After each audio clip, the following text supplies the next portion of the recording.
Morning, everybody. My lovely wife, Kathy. We're finishing up the top 20. We're down to number 15. It's been quite a list so far. I hope you've all learned as much as I have. Teachers got to stay ahead of the students, and boy, I've been putting the time in, I'll tell you that. Number 15 is the great Johnny Hodges. And Hodges is the alto saxophone. His tone is the creamiest, thus the title of the great Norman Granz Clef LP. He just is so lyrical. And remember, the blues can be defined by storytelling. Is this guy telling me a story, narrating in a human linguistic kind of sense? That's the blues. The blues tells a story. The blues is always informing me about your day, your dreams, your passions, your escape from the blues. And music that's frenetic, music that's choppy, spoken over top of itself by multiple instruments, that's one guy talking. The other guys are adding ahas and yeah, but they ain't talking over him. They're letting him tell his part. Some of the more frenetic music we have out there, some rock, some jazz, there's multiple guys talking at the same time. That's not a conversation. That's chaos. And that's really one of the easiest ways to define the blues for people who don't really know, is the guy telling you a story. He's blues-centered in that case. Hodges was born July 25th, 1907 in Cambridge, Massachusetts. Not a lot of black jazz players from the Boston area. We've discovered a few lately. He's the defining alto player of the swing era and really any era. He's the guy that all alto players really looked up to and emulated. A lot of Ellington's songs, he was in the Ellington band for years, like 40 years, I think, 28 into the 60s, off and on. A lot of the Ellington songs were composed for him, with him in mind. Songs like Hodgepodge, Sultry Sunset, Jeep Blues, Magenta Haze, even songs that weren't really meant for him became really associated with him, like Prelude to a Kiss, Flirt Bird, Blood Count, Passion Flower. These are all tracks where he really kind of shines, and you hear the glory of Johnny Hodges' sound. And his sound is extracting joy from sorrow.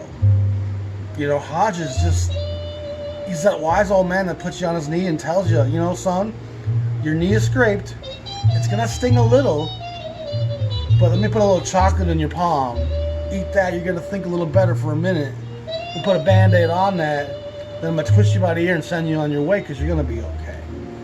Hodges has that kind of instinct to him. Just a fatherly, comforting sound. A warm fire on a cold evening that you can cuddle by. Parker called him the Lily Pons of the alto. And Lily Pons was this French actress, model, beautiful queen. And Parker and Lester, some of those guys loved to feminize a lot of the players with their nicknames and stuff. You know, kind of a shit-talking kind of way. A lot of his career's on Norgran and Verve. And when he leaves Ellington, he starts some of his own groups. And he records a long time for Norman Granz, part of the Philharmonic stuff. And then into the 60s, even after Creed Taylor takes over Verve, he keeps Johnny Hodges. Creed dismisses a lot of the swing era guys and brings in that whole new breed of guys, the Jimmy Smiths, the Bill Evans, the Wes Montgomerys, but he keeps Johnny Hodges. So in between the Jimmy Smiths and the Cal Jaders and the Bill Evans, there's Johnny Hodges records coming out all the way through the 60s. And it's actually high-level stuff, all of it great production. And Hodges is one of those guys, like a Charlie Shavers, where no matter what context you put me in, I'm going to drop buckets of fire. I can't not be the player I am. I'm going to shine my light regardless of the light setting I'm in. It could be dusk, it could be dawn, it could be the middle of the night, and my light's going to be this sound. So he really excels in every setting. Always a gorgeous player. That's the essence of Johnny Hodges. We're going to dig through his material real quick with my lovely wife. This is Perdido, Johnny Hodges and his orchestra, featuring Arthur Clarke, Harold Baker, Lawrence Brown, the great trombone player, who's one of the great ballad-playing trombone players of all time. Louis Bellson's on the drums. This is 81-79. Great picture of the man.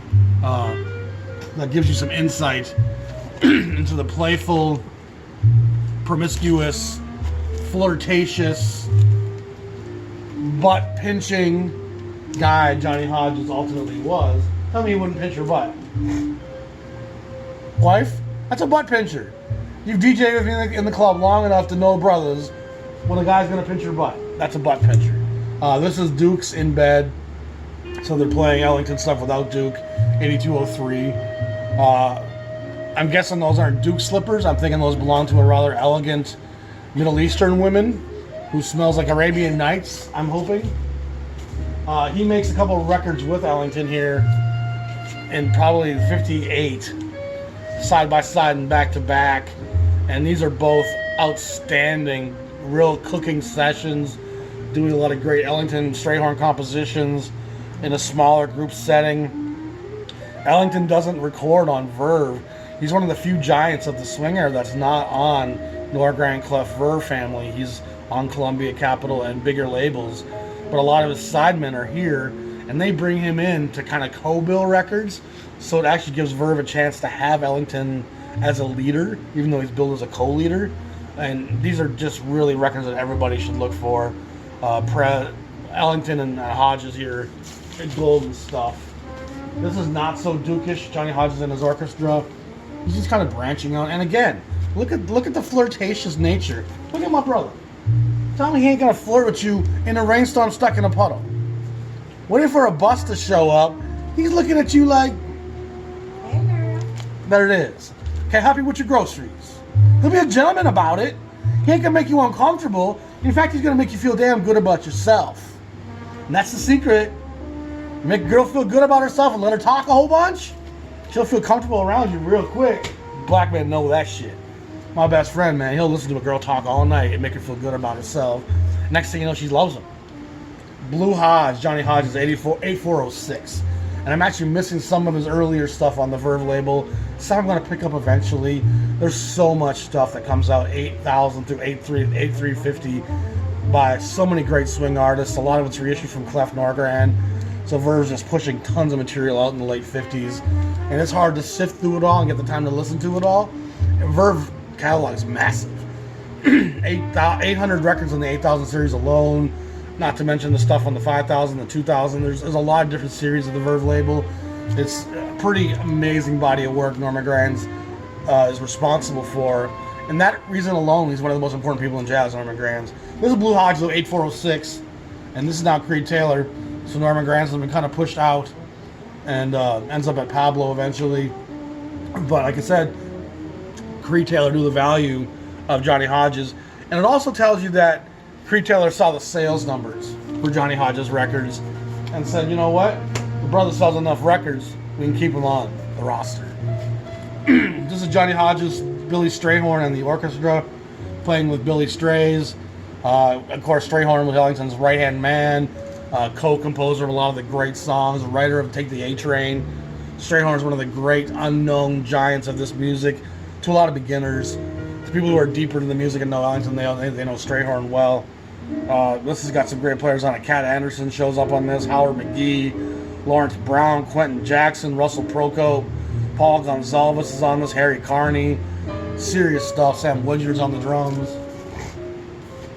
Johnny Hodges, the 11th hour, 8492. And you'll see Oliver Nelson has now kind of transitioned from a sax player to an arranger composer. And he's putting big kind of arrangements and horn sections and excuse me, composed, arranged parts around the jazz players. And not my favorite, because I prefer them more than just in a blues setting, but it's not overbearing. Oliver Nelson. This is, everybody knows Johnny Hodges, Impulse 61. And I'm guessing he follows Creed Taylor over here to Impulse. No, that goes the other way. Impulse goes to Verve. So how this ends up on Impulse in the middle of his Verve discography, I'm not sure. It's interesting because he's making Verve stuff throughout the 50s, throughout the 60s. And there's this one-off here that he manages to do at Impulse. It's a great record. He's playing with a great band. It swings pretty hard. Beautiful gatefold. Hodges, Jimmy Jones, Ernie Shepard, Paul Gonzalez, Ray Nance, Cat Anderson, Grady Tate, Lawrence Brown, Jimmy Hamilton. It's outstanding stuff. Beautiful, crisp gatefold. Brothers are in there having a good time. So exactly how that record came to be, I'm not sure. This is Johnny Hodges' Wonderful, Wonderful, Scarlett O'Hara, Deep Blue Velvet. Kind of playing some popular stuff. And that would probably be the Creed Taylor impact, you know. Play these Broadway songs, play these movie songs. Mess of the Blues, Johnny Hodges and Wild Bill Davis, great organ player, and Kenny Burrell's on this as well. This is a pretty hard, swinging, gut bucket. You got some vinegar and barbecue sauce in your fingers when you're done with that one for sure. Wild Bill Davis, Blue Rabbit. They make a number of records together here for a little stretch here. Probably 64, 65, and I think they're all fantastic. You know, they are what they are. Wild Bill Davis, Johnny Hodges, Joe's Blues, and these records were doing pretty well. You see them out there still quite a bit, and you can get these for 10, 12, 15 bucks in great condition. Wings and Things. You got your mustard, you got your ketchup, you got your barbecue sauce, you got your salt and your pepper. You're ready to go. Drop the needle. Dig in. You don't need a bib. Just wipe your hands on your shirt. It's a shirt napkin. My wife knows all about the pant napkin, don't you, my dear? Napkin pants. Napkin pants. Anything she eats, she can wipe them on her pants, and somehow still be a lady about it. Lucky to have that one right there. That's my little precious jewel. It was her idea for me to do all this, believe it or not. She knows I like to talk. She knows I got a lot of music. Why don't you talk about your music, she said. She kept saying it in my ear. Johnny Hodges, Earl Father Hines, Stride Right. Father Hines, of course, is one of the giants of piano. He goes back to the days of Armstrong. Him and Armstrong together were fantastic in the late 20s.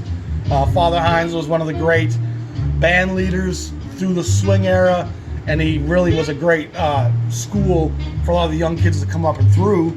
You know, kind of like the Lionel Hamptons and the Billy Ecksteins. Earl Father Hines is a giant, great record.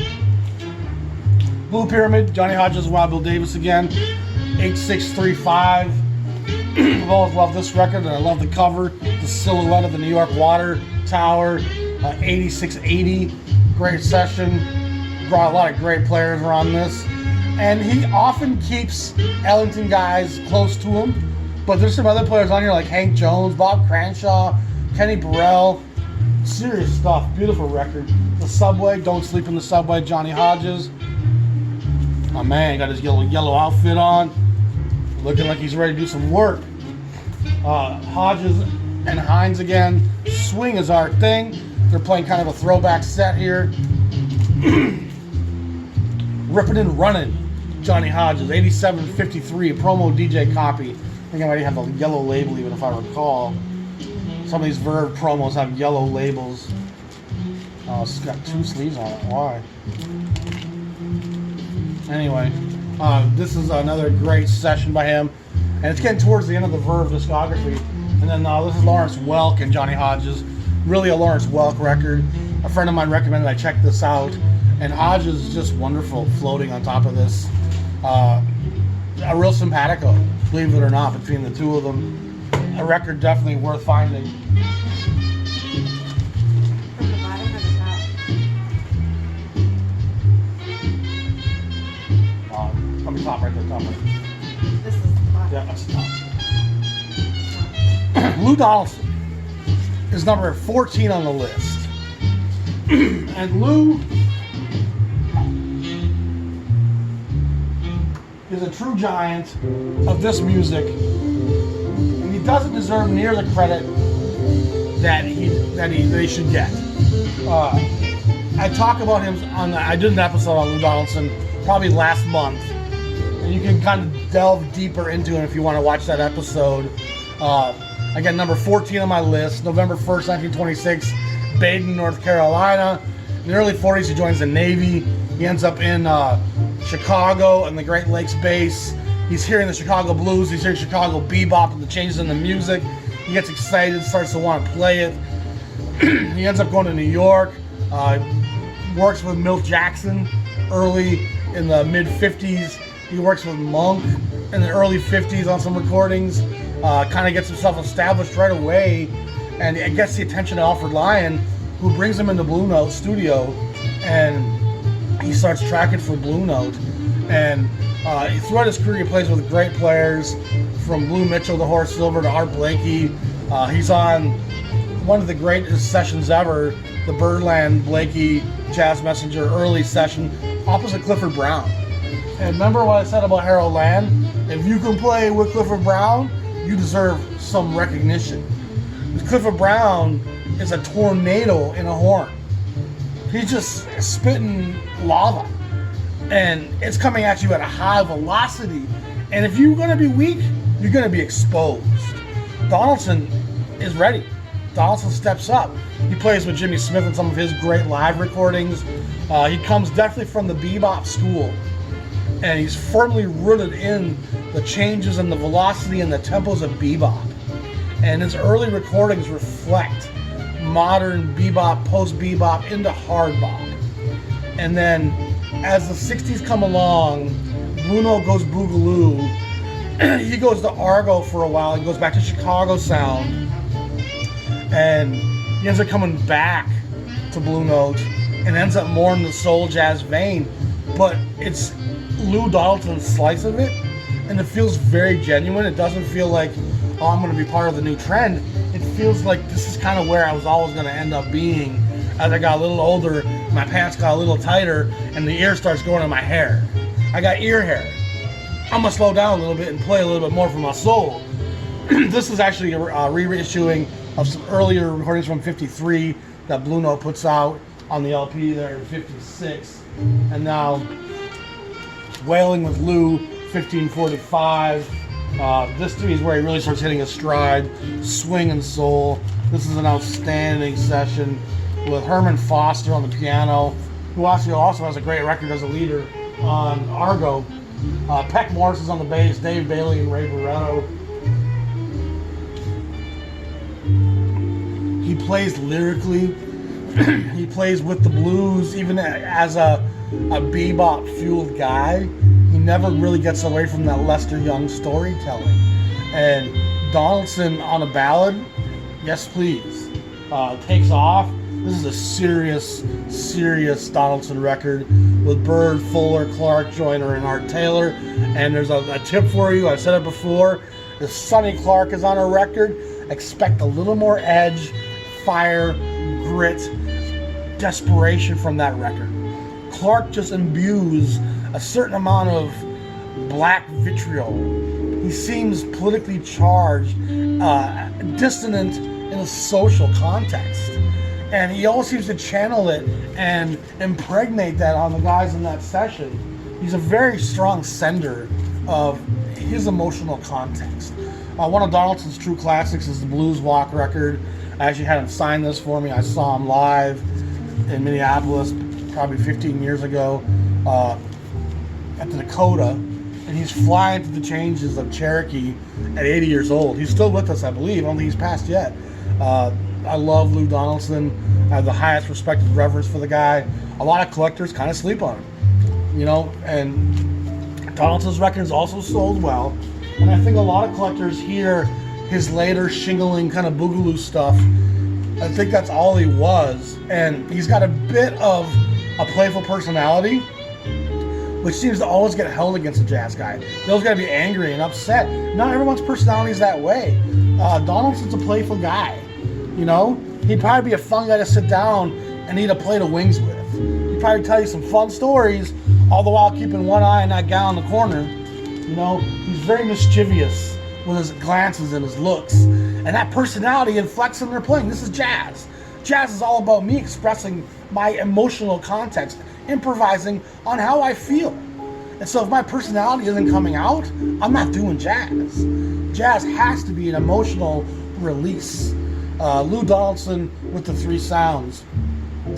Here you hear him in the context of the fantastic Gene Harris and the blues, real bluesy sound of the three sounds. They play solid pocket-based R&B kind of jazz. It's just, I love the three sounds.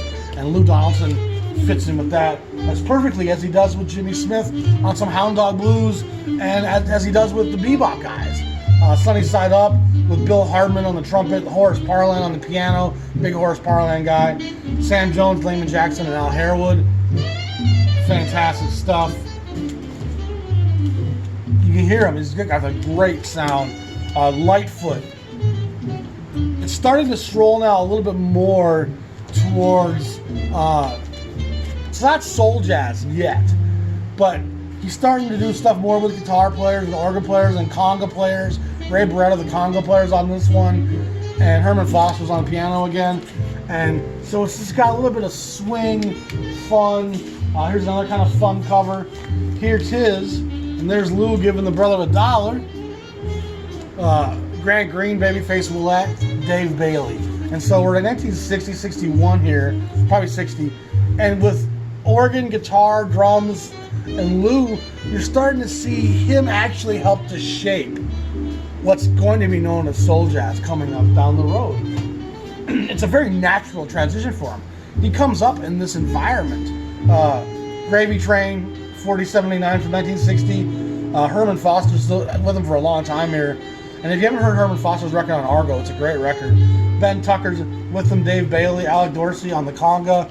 He really likes to add that little bit of Latin feel to some of these records, which gives them kind of a buoyant, fun vibe. And I think, again, that's what scares away some of the avant-garde people, some of the, oh, my music has to be edgy all the time people.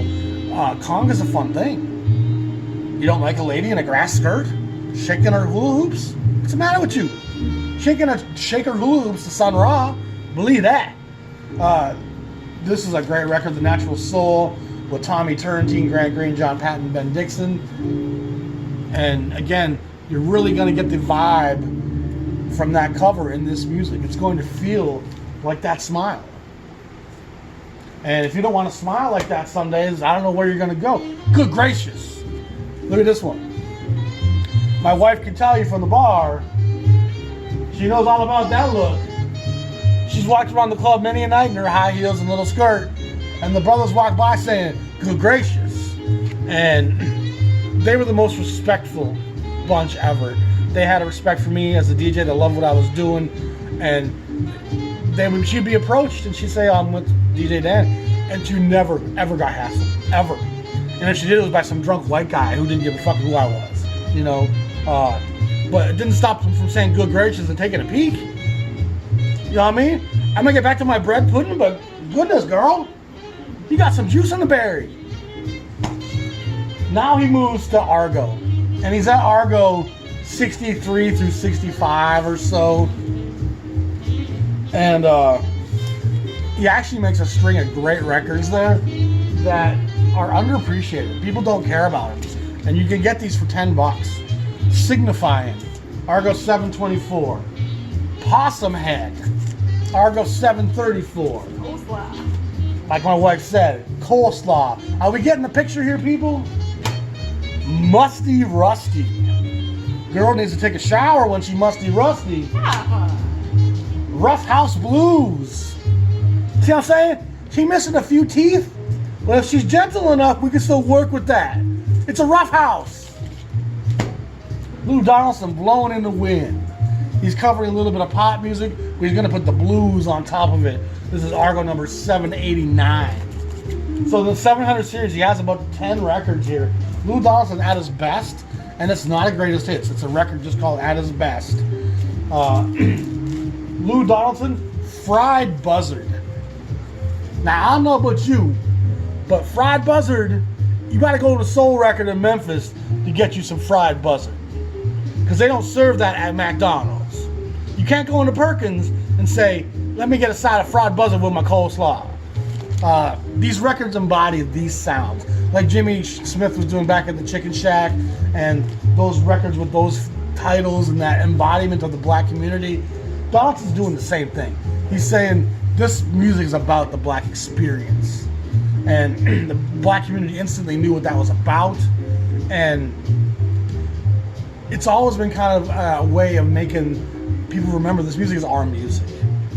You know, even rap has always kind of done that, made lyrics in the songs that if you're white, you might think twice about singing some of that stuff, on purpose.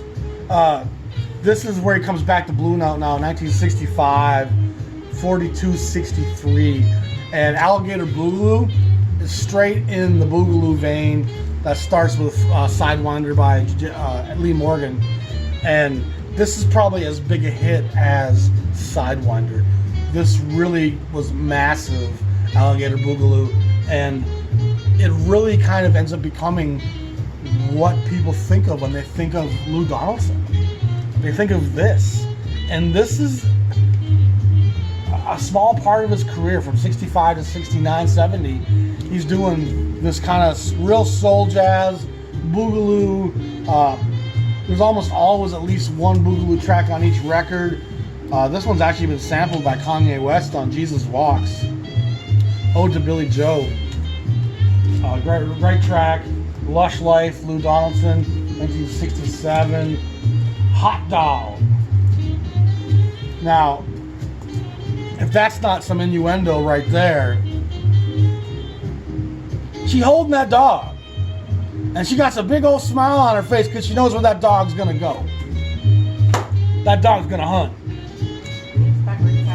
Lou Donaldson, Say It Loud. I'm black and I'm proud.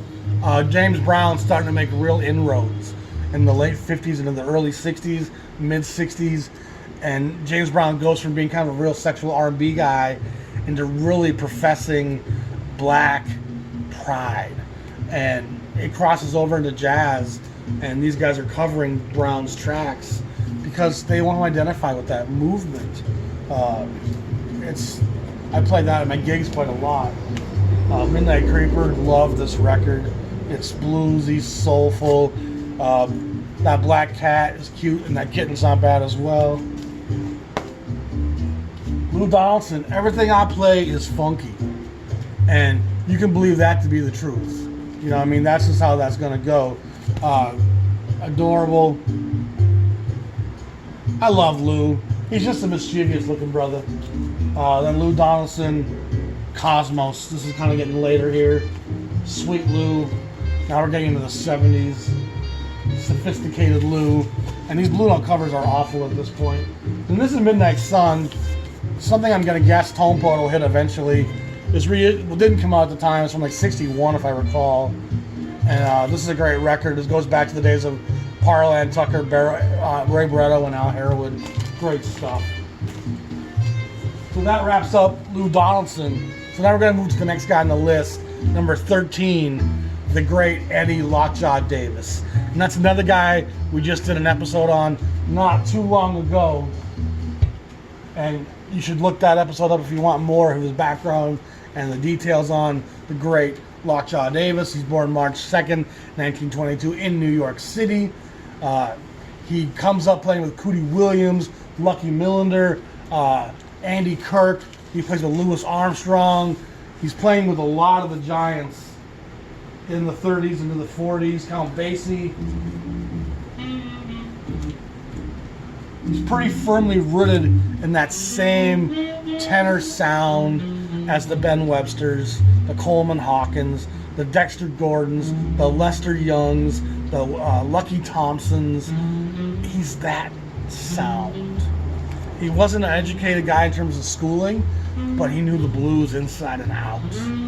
His great battle records with Johnny Griffin are some of the most fun jazz records you can buy. They're going to entertain you. They're going to leave you with some beans on your face because they're just messy, fun, guttural, just a great time. 60-62, he's playing in that quintet with Griffin, and all that stuff is a great place to start with Lockjaw. This is a Rust 10-inch LP from probably 1954, goodies from Eddie Davis. It's before he got the name Lockjaw. There's some controversy on how he got the name Lockjaw. Some say it's how he bit down his mouthpiece so hard. Some say it was his appetites. But this is also on Roost with Shirley Scott, the great organ player. This is gutsy stuff right here. This is stuff he records on the King label out of Cincinnati. Modern Jazz by Eddie Davis. Awful art department right there. This is also King record session, and King ends up buying Bethlehem, and so King reissues some of that stuff onto the Bethlehem label, gives it the Bethlehem logo. But Bethlehem wasn't really Bethlehem by the time that came out. The Eddie Lockjaw Davis cookbook record with Shirley Scott. Jerome Richardson, we talked about recently, is on there playing the flute. These records are fun. They taste like coleslaw. You know what I mean? They taste like Carolina mustard. They got that whole southern inflected feel to them. Eddie Davis, Shirley Scott, Prestige 7154.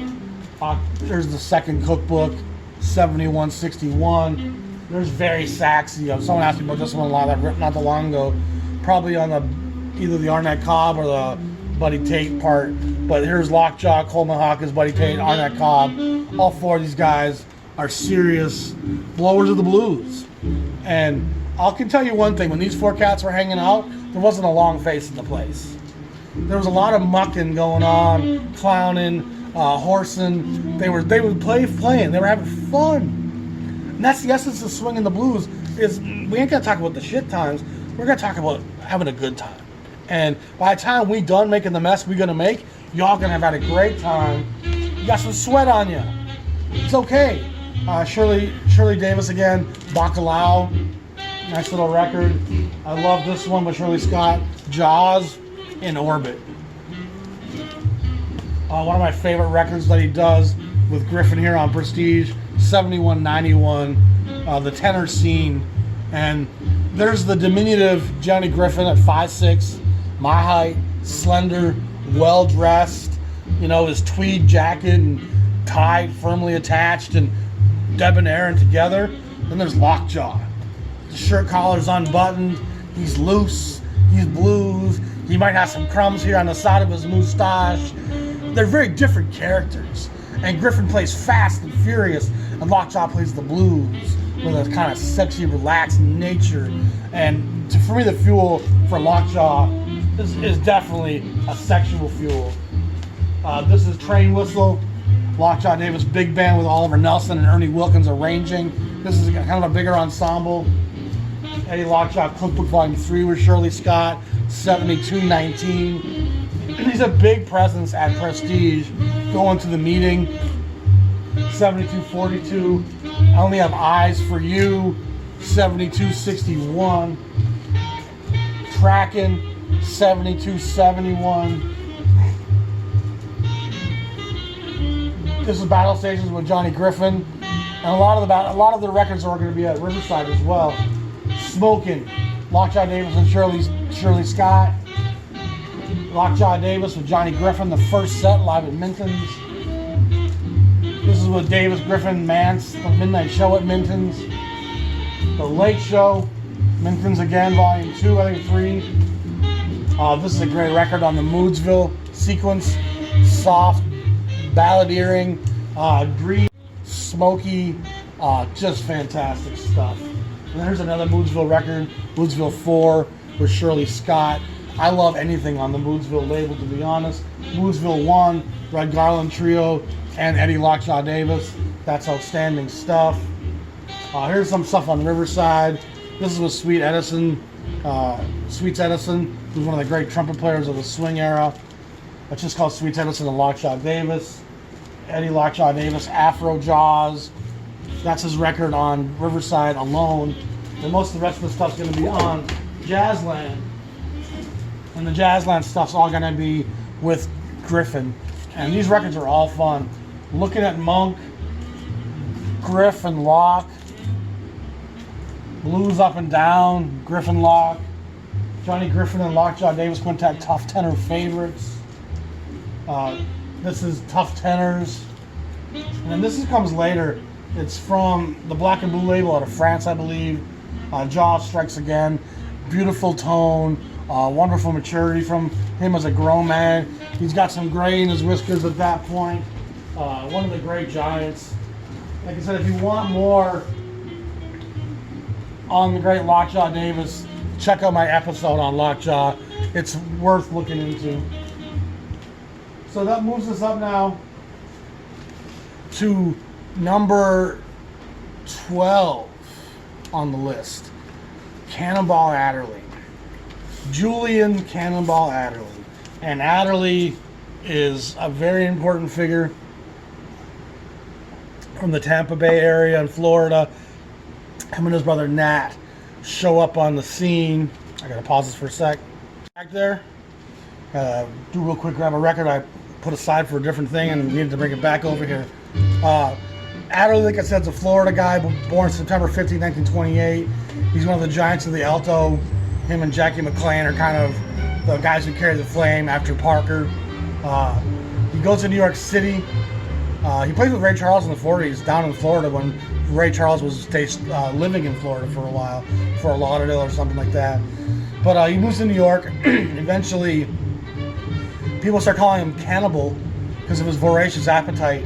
And as a young guy, Cannonball was pretty big in some of his records, slimmed down in others. But he was a big fella for some of his career. And Cannibal became Cannonball. And that's where the name comes from. Him and his brother Nat were two of the most important figures on the scene in the late 50s and early 60s. Innovative, bright, full of life players, both of them. They play a lot together. Their careers kind of mirror each other. They're at Savoy. They both go to Riverside for a long time. They really are on each other's records a lot. They both are at MRC in the mid 50s together for a long time, also playing on each other's records. But they first show up here at Savoy, and Savoy's an impressive label at this time. In 1955, they're putting out all that great Bird, Coleman Hawkins, Lester Young, Nat, what's his name? Fast Navarro. But they're also doing some current stuff. The Donald Byrd record's coming out. This Cafe Bohemia record is 12017. So it's the 17th record Savoy does. And this session has Kenny Clark, Horace Silver, Nat Adderley, Cannonball Adderley, Paul Chambers, Donald Byrd, and Jerome Richardson. So it's all the modern cats playing at the Bohemia, and it's an enlightening record. It's kind of the Adderley brothers' arrival on the scene, and there was a literal buzz in the city after these recordings. People were excited about the Adderley brothers, and they end up going to MRC out of the Chicago area. But this record's tough to find. It's got several different covers. One with kind of skyscrapers on the cover. And then there's a color cover, like with a girl on it. But that's the original first cover, and that's a tough to find record. Probably worth a couple $100. Right after that one, 12017, is 12018. Julian Cannonball Adderley with Nat, Paul Chambers, Hank Jones, and Kenny Clark. And this is a great studio record made by him at a young age. And you really see his trajectory at this point, where he's going to go. And it's exciting stuff at this point. He goes to MRC, and this record here is fantastic. Julian Cannonball Adderley, 36043, probably 1956. James Cleveland, the greatest trombone player, is on there. Jerome Richardson, Cecil Payne, Nat Adderley, J.J. Johnson, Paul Chambers, John Williams, Max Roach. That's heavy, heavy lifting, guys. That's some serious stuff. These MRC records get kind of forgotten about. In the Land of Hi-Fi, 36077, probably from 57. Again, it's got an incredible lineup on it. Great cover from that era. Love the almost curtains from the Tonight Show kind of look. Then he does this record with strings, which of course Parker kind of made famous. Clifford Brown does it at MRC, and this is beautiful. You know, he's a wonderful, light, lyrical, bouncy alto player that just floats across those string arrangements. I love this cover. There's some real back end on that trunk, and the car ain't so bad either. Nice little combination there. 36110, probably 1958. Sophisticated swing. I got you, Cannonball. I see what you're talking about. There's some fire in that trunk. This is called Sharpshooters, Cannonball Adderley, 36135, and it's about this time. Oh no. Alright guys, my battery died there. This is a great session. It's about this time, 36135, where Mercury starts phasing out the MRC imprint, and everything just starts being on the Mercury label. And as to why they got rid of the MRC jazz only kind of discography, I don't really know. I'm guessing it has something to do with jazz sales diminishing as we move into the 60s. But the Emersy label for that first 150 records on Emersy, it's such great stuff, and it's nice having it separate from the main Mercury body of work, which is far more poppy. But Emersy does go away here, and some of them end up being billed as both Emersy and Mercury. You can see that both logos are on there. It's a great session. Cannonball Adderley, Nat Adderley, Julian Mance, Sam Jones, and Jimmy Cobb. So some pretty fiery guys on that. This is Cannonball Jump for Joy, 36146. And again, now that's just straight on Mercury.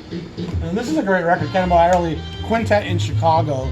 And this is basically Miles Davis group with Coltrane, with Paul Chambers, Wynton Kelly, Jimmy Cobb, and Adderley's in Miles' group at that point, and they decided to make a group with Adderley without Miles. And this is a great record, really cooks. Again, it's that same band. It's basically Miles' group in 57, 58, and this is a great record. And that's why this one costs a lot, because Coltrane's on it. Cannonball Adderley en route. 20, it's now it's a full out Mercury now, 20,616. That makes it a Mercury session. Now 58, this record comes out, and this is one of my favorite records, and most jazz fans would tell you the same. Hank Jones, fantastic. Sam Jones, fantastic. Miles Davis as a sideman, and for all intents and purposes, it's really a Miles Davis led session at Blue Note, but by contractual reasons it had come on under Cannonball's name. Miles is featured as heavily as Cannonball, and for my money, it's one of the great Miles Davis sessions out there. Autumn Leaves is one of the most transcending versions of that song ever. Love for Sale, the whole record's fantastic, and it's one of the most important parts of the Blue Note canon, and it's one of the most important records in the jazz canon. You know, any top 100 jazz records list will have something else in there. It's kind of a landmark record. Now he moves to Riverside. His brother Nat also moves to Riverside. They continue to record together. They put a couple of great working groups together over the next couple of years, 59 to about 64 at Riverside. They are the heart and soul of Riverside Records. The Julian Adderley Quintet, Bill Evans is on the piano here, again from the Miles Davis crossover. They picked up Lou Mitchell on the trumpet. Sam Jones and Philly Joe Jones are on the bass and drums. This is great stuff. Riverside 269. So remember, Riverside Modern starts at 200. So by 269, Adderley shows up, and the string of stuff that they do is insane. He also is given the power by Keep News to present talent he finds to Riverside to put out. And everything that Cannonball Adderley presents to Riverside, those records are all great stuff that Adderley's kind of digging out of the woodwork, these great talents. The John Benson Brooks Alabama concert featuring Cannonball Adderley, Art Farmer, that's one of those records right off the bat. 286, this is with Milt Jackson. Things are getting better. And look at the joyous look on Cannonball's face. He's very much a positive, bright figure in jazz. This is 303, Takes Charge. And the group here is still fantastic. Wynton Kelly, Paul Chambers, Al Tootie Heath, and Percy Heath on bass and drums. Great stuff. This is a pretty famous record. Riverside 311, Cannonball Adderley Quintet in San Francisco, featuring his brother Nat Adderley. There's the two of them on the cover. Wonderful jazz family. Bobby Timmons, Sam Jones, Louis Hayes, the young drummers on that. 332, Them Dirty Blues. This is a great record, again with his brother Timmons, Barry Harris, Louis Hayes, and Sam Jones. At the Lighthouse, the Quintet, Hermosa Beach. The Lighthouse made famous by the California West Coast cool groups. Nat, Victor Feldman, Sam Jones, Louis Hayes. And that was kind of the working group for a while there with Hayes and Feldman. Look at those characters having a good time on the beach. Cannonball Adderley, the pole winners. And when guys won poles and downbeat, it was common to kind of acknowledge that on their next record as a way to help promote it. Ray Brown and Wes Montgomery both show up on that one. African Waltz, which was a bit of a hit for him, and his orchestra. It's kind of a bigger ensemble on this, quite a few players. Adderley Quintet Plus. Here they add a few guys to the mix. Hayes, Winton Kelly, Feldman, the Adderley brothers, number 388. Cannonball Adderley Sextet in New York. This is when Yusef Latif's now in the working group. And Yusef and Cannonball are fun together. Just kind of interplaying really well. Cannonball, Nat, Yusef, Sam Jones, Joe Zawinul is on this one along with Louis Hayes. This is just the greatest hits. You can see Riverside, the body of the Riverside discography, a lot of the skeletons being carried by Cannonball and Nat Adderley. Nat has quite a few records as well here, and he's prolific at Riverside. Number 433, Know What I Mean, with Bill Evans. Hearing Waltz for Debbie on here with Bill and Cannonball, it's wonderful. Cannonball Sextet Jazz Workshop, again, Yusef Latif's here in San Francisco, number 444. We're getting close to the demise of Riverside as a label here. 455 is the Bossa Nova. This is a great record.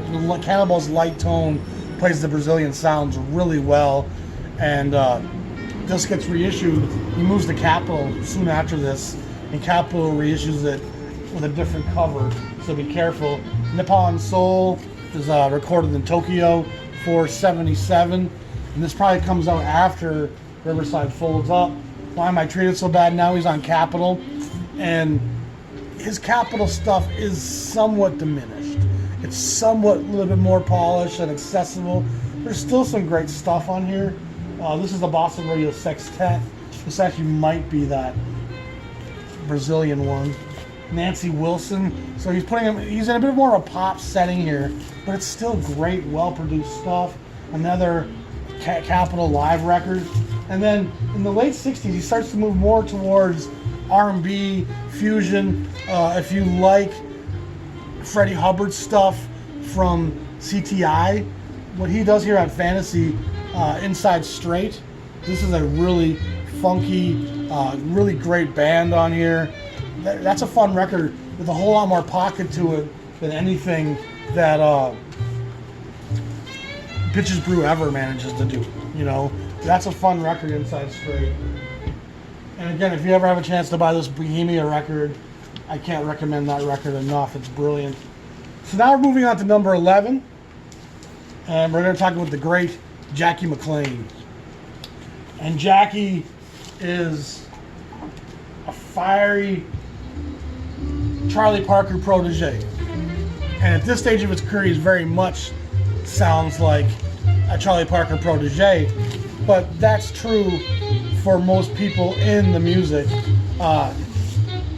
This Jubilee record, number 1064, actually came out in '55 on the Ad Lib label. It was his debut, and it's with Donald Byrd, Doug Watkins, Ron Tucker, and Mal Waldron. And Watkins and Byrd are working together over in Boston at the Transition label, and so he brings them in to work with him on this Jubilee as release on Ad Lib. And these are young kids at this point, 55, you know. And he's actually, McLean and Byrd are both in pretty good form. The Ad Lib record's almost impossible to find. This Jubilee one's much easier to come by. He does this other record at Jubilee, Fat Jazz, and this is also a great session. I don't see the band easily on that one. But McLean is born in New York City, May 17, 1931. He's neighbors with Monk, neighbors with Powell. He lives in the same neighborhood as Byrd. So he's hearing these guys as a young kid. He's being influenced by them. He's playing on Miles the Dig. He's playing with Gene Ammons, Mingus, Pithecanthropus erectus. He's a member of the Jazz Messengers. He ends up punching Mingus, or getting punched by Mingus, I believe, and then he leaves. And Mingus seems to have that kind of trail following him, you know. Mingus wasn't the most fun guy to be around. He definitely is bebop into post-bop, hard bop, and then he starts to embrace the avant-garde about 64, 65. And he's one of my favorite avant-gardists, actually. He's got a bittersweet kind of piercing tone. It's not soft and creamy like Hodges. It's bright. It's brittle. It's got edges to it. It's got some dissonance and tension to it. He sounds agitated. His horn is inflecting his personality, and it's crazy how the saxophone is so good at embodying personality. Trumpet can do it, but when you're a drummer and a bass player, it's tougher. You know, but saxophone, like no other instrument, really reveals our temperament. He had a bad heroin problem, and that affected a lot of the guys at this point. He lost his cabaret card, and so he couldn't play in the New York scene, and so it led to him recording a lot. So he kind of records rather prolifically with guys like Bird, Sonny Clark, Lee Morgan, Dexter Gordon, Freddie Hubbard, Bobby Hutcherson. He's a big part of the Blue Note sound. From 58 or so to 65, 66, Jackie McLean embodies the Blue Note sound. His first recordings after those two I showed you were at Prestige, and he's more kind of developing at that point, but he's still got some great stuff there. We're going to show you. This is Prestige 7035, Lights Out. And again, with Donald Byrd, Elmo Hope's on that. Great stuff. 4, 5, and 6 means it's a quartet, quintet, and a sextet with some numbers. Waldron, Watkins, Taylor, Byrd, and Hank Mobley's on some of that. Jackie's Pal introducing Bill Hardman.